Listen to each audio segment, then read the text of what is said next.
According to a blind item, Meghan Markle is telling friends to leak that she's pregnant. Pregnancy theory seems to tie together all the rumours floating around. If she really is spreading a pregnancy rumour, she can blame the royals for losing the baby and pretend her grief for the Queen led to losing the baby. One royal fan said, "Meghan is pregnant again and was originally going to announce the news when she went on Jimmy Fallon. Since Her Majesty passed, Harry and Meghan now have a better plan." Meghan and Harry were most likely told that Her Majesty had passed away before it was announced publicly, but wanted to go to Balmoral to be able to say that they told Her Majesty about the pregnancy before she passed away. "She died happy because we told her about her new grandchild, and she told us her dying wishes," that sort of thing. Lady C said that she mentioned early that the Queen had already passed yesterday to derail someone's nefarious plan. Harry and Meghan wanted to get to Balmoral before the death was announced to be able to muddy the waters and claim they'd spoken to her. There's a rumour online that Meghan Markle had someone give a handwritten letter straight to King Charles. She probably said in the letter she was pregnant and wanted to mend things, and hinted that she would try her best to make sure the news wouldn't get out before the funeral. Meghan Markle will leak the news out anyways, and Sunshine Sax will be able to paint her as being a saint for supporting Harry even though she's pregnant, saying that King Charles and William and Kate haven't been supportive, etc. They're able to play victim again and cause more headaches for the royal family. Lady C said that Harry and Meghan have done some hat trick and the royal family are hoping that people won't notice.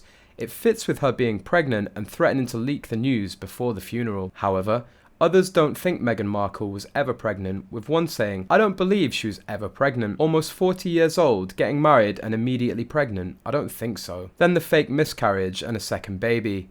None of this adds up, and that fake inflatable baby bump was just so darn obvious. And then there was the trickery obscuring everything about the birth of both of these alleged children. So no, in my opinion she is not pregnant. She wears her fat rolls on different places in her body. According to Backjack on Twitter, Meghan threw a hissy fit before the walkabout, not wanting to walk behind the Prince and Princess of Wales or follow protocol. Harry, for the first time perhaps ever in his relationship with this piece of shit, put his foot down and insisted they follow the protocol for the sake of propriety and respect. Perhaps being around his family, he regrew a portion of his balls.